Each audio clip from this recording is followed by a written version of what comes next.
కృష్ణుడికి అందరం నమస్కారం చేస్తాం, అసలు గోపికలకు నమస్కారం చేయండి, కృష్ణుడు దొరికిపోతాడు. ఎందుకంటే భగవంతుడు వాళ్ళకి చిక్కినట్టుగా ఎవ్వరికి చిక్కలేదు. అందుకే చిక్కడు క్రతువుల వ్రతముల, చిక్కడు దానముల శౌచశీల వ్రతములన్, చిక్కడు యుక్తిని భక్తికి చిక్కిన క్రియ అచ్యుతుండు అని వివరించాడు కదండి. ఆ గోపికల దగ్గర చూసి ఇవన్నీ కబుర్లు వచ్చాయి. వాళ్ళని అనుగ్రహించిన వైఖరే చాలా దివ్యం. అందుకే వందే నందవ్రజ స్త్రీణాం పదరేణుమభీక్ష్ణశ యాసాం హరికథోద్గీతం పునాతి భువనత్రయం. ఆ నందవ్రజ స్త్రీలకు నమస్కారం. ఎందుకంటే వారి నోటంట వచ్చిన హరికథా గానం ముజ్జగాల్ని పవిత్రం చేస్తుంది. అంటే గోపికలు పలికిన విష్ణు కథ ముజ్జగాల్ని పవిత్రం చేస్తుంది. అందుకే అన్నమయ్య అంటారు, వినరో భాగ్యము విష్ణు కథ, వెనుబలమిదువో విష్ణు కథ. గొల్లెతలు చల్లలు తరచుచు పాడినటువంటి దివ్య గీతం. అందుకు ప్రాతకాలంలో ఉద్ధవుడు నిద్రలేచాట. అది ఆయన ఎప్పుడు ముద్దు నిద్రపోయి ముద్దుగా లేవడు కదా, ప్రభాత కాలంలోనే లేచాడు ఆయన. బ్రాహ్మీ ముహూర్తంలో లేచేటప్పటికే ఆయనకి యమునా నది వాయు తరంగాల నుంచి కృష్ణగానం వినిపిస్తుందట. ఇదేమిటి ఆశ్చర్యం చూసేటప్పటికల్లా దాని బ్యాక్గ్రౌండ్ మ్యూజిక్ ఏదయ్యా అంటే పెరుగు చిలుకుతున్న చప్పుట్ట. అక్కడ మొదలైందండి వాళ్ళకి. ఆ పెరుగు చిలుకుతూనే వాళ్ళు కృష్ణగానంతోనే ఉన్నారు.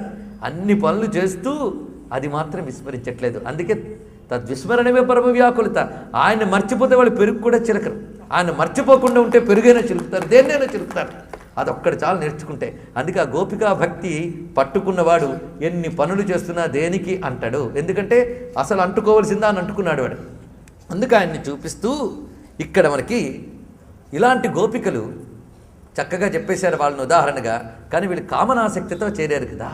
కామనాసక్తితో చేరారని భాగవతం మనకు చెప్తోంది, కామోత్కంఠత గోపికలని. పైగా భగవానుడు కూడా చెప్తున్నాడు, వారు నన్ను కామముతోనే చేరి ఉన్నారు అని ఆయనే అంటున్నాడు.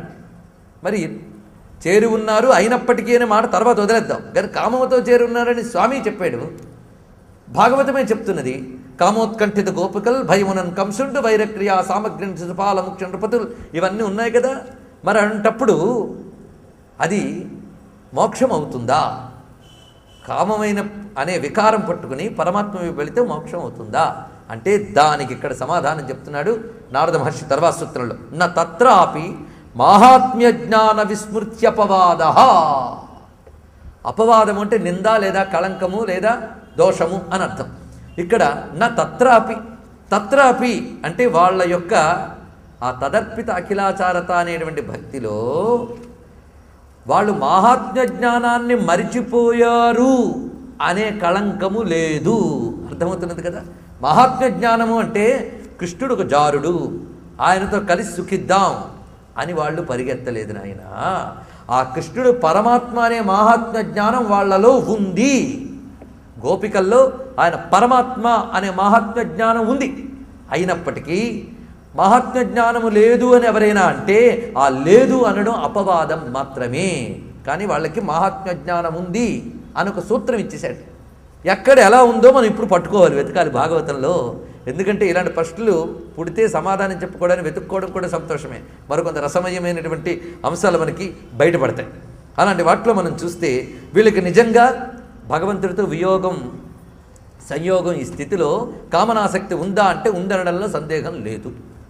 అయితే ఎటువంటి కామనది అది అక్కడ మనం తెలుసుకోవాలి. ఇక్కడ మరొక రహస్యం ఉందండి. భగవంతుడు అవతరించని కాలంలో మనం భగవంతుడిని ఎలా పట్టుకుంటాం? ధ్యానం చేయడం, కీర్తన చేయడం, స్మరించడం, ఆ భగవద్ లీలాకథల్ని వినడం, చదవడం, పఠించడం, మననం చేయడం, ఇవన్నీ. ఎందుకంటే అప్పుడు భగవంతుడు అనేది మన ప్రత్యక్ష విషయం కాలేదు. ఎప్పుడో అవతరించాడు, స్వామి అవతారం పూర్తి చేశాడు. కానీ అవతారం ఎత్తినప్పుడు ఆయన్ని చేరే వాళ్ళకి మాహాత్మ్య జ్ఞానము ఉండవలసిన అవసరం లేదు. ఇదొక సూత్రం అండి. నారాయణుడు అవతారం ఎత్తినప్పుడు ఆయన దగ్గరికి చేరిన వాళ్ళు ఎవరికి కూడా మహాత్మ్య జ్ఞానం ఉండవలసిన అవసరం లేదుట. ఎందుకంటే అగ్ని వేడిగా ఉంటుంది అనే మహాత్మ్య జ్ఞానం, అగ్నికి వేడి మహాత్మ్యం. ఆ జ్ఞానం నీకు లేకపోయినా వెళ్ళి ముట్టుకో, అగ్ని ఏం చేస్తుంది?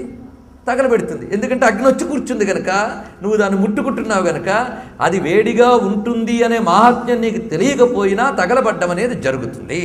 కనుక నిర్వికారుడైన పరమాత్మ అక్కడ వచ్చి కూర్చున్నప్పుడు నువ్వు వికారమైన కామంతో చేరుకున్నప్పటికీ నిర్వికారుని పట్టేవి కనుక నీ వికారం కూడా నిర్వికారం అయిపోతుంది.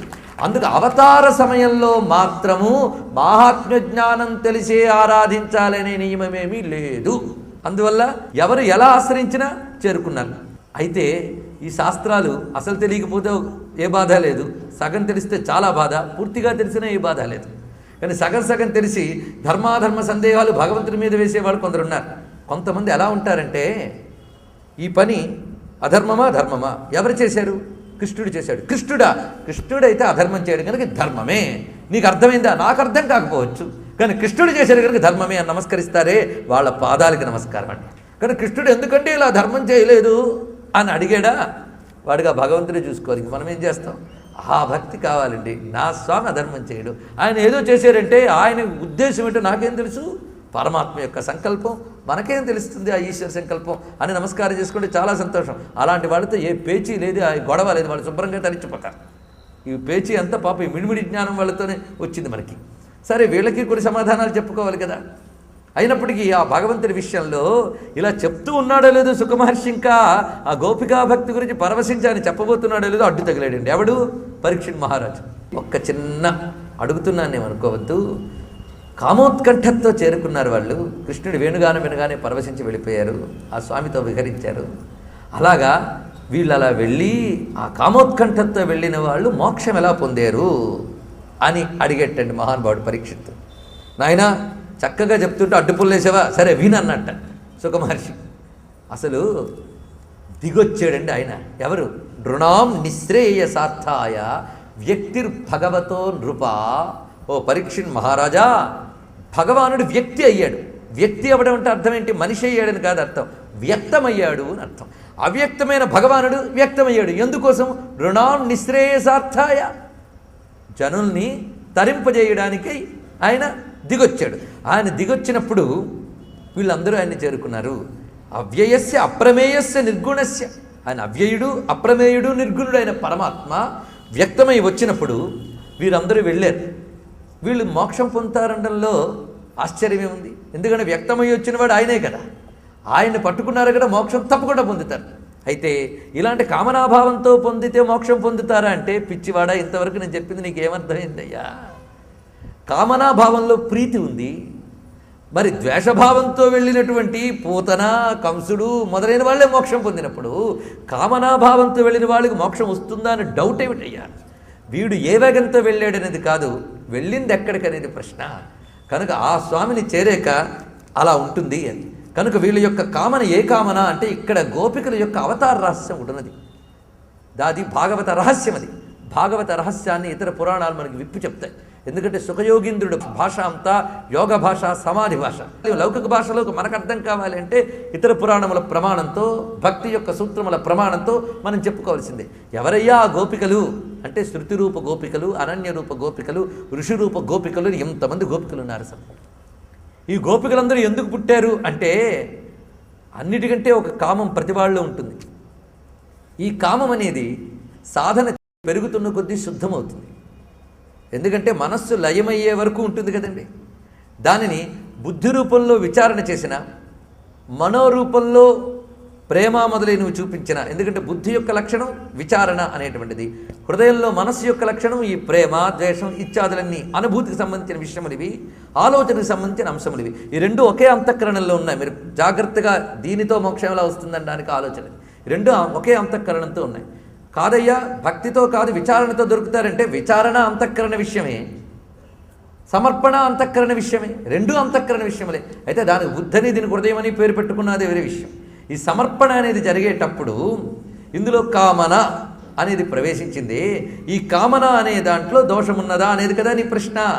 అది ఆ వెళుతున్న వైపు చూడు నాయన, ఆ వెళుతున్నది నిర్వికారమైన తత్వం. అలాంటి దాన్ని అందుకోవాలని కొన్ని యుగాల నుంచి తపస్సు చేస్తున్న జీవులు కొంతమంది ఉన్నారు. ఎంతమంది ఉన్నారో తెలియదు మనకి. అందులో వేద మంత్రములు ఉన్నాయట, స్వామిని చేరుకోవాలి. ఎందుకంటే వేదములు చెప్పడమే తప్ప చేరుకోలేదు ఆయన్ని. ఆయన నుంచి వచ్చిన వేదాలు ఆయన్ని చేరుకోవాలని కొన్ని మంత్రములు సాధనలు చేస్తున్నాయట. ఎందుకంటే మంత్రానికి కూడా ఒక చైతన్యం ఉంది, అది సాధన చేస్తున్నాయట.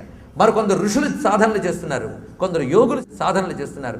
వీళ్ళందరూ కూడా ఎవరి కోసం సాధన చేశారని దిగొచ్చాడు. ఇప్పుడు ఆయన దిగొచ్చాడని తెలిసేటప్పుడు పరిగెత్తికి దిగారట వీళ్ళు కూడా. ఎలా దిగారు? వీళ్ళల్లో ఉన్న సాధన పేరే కామన.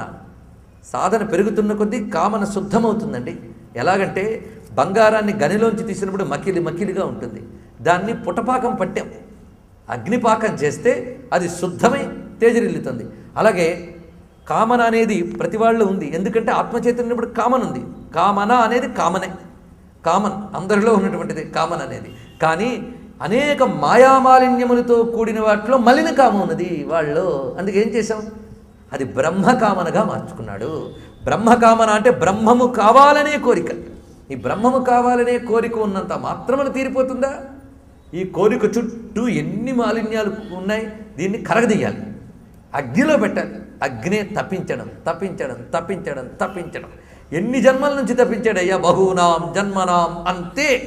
అనేక జన్మలు తప్పించగా తప్పించగా తప్పించగా తప్పించగా ఈ బ్రహ్మకామన అనే దాని చుట్టూ ఉన్న మాలిన్యమంతా పోయి పోయి పోయి జీవుడు ఎలా పుడతాడంటే, ఏ భావం ప్రగాఢంగా ఉండగా దేహాన్ని విడిచిపెడతాడో ఆ భావాన్నే దేహంగా తీసుకొస్తాడు. ఇది చాలా గొప్ప విశేషం. ఇది అర్థంగా చేసుకోండి. ఇది రహస్యం గోపికా తత్వానికి. మీ అభిప్రాయాలను, సూచనలను మాకు తెలియజేయాల్సిన చిరునామా భక్తి TV, care of Rachana television private limited, road number 92, Jubilee hills, Hyderabad 5,96,000.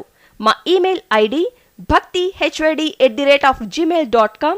మా వెబ్సైట్ www.bhaktitv.org. Phone number 901012223333.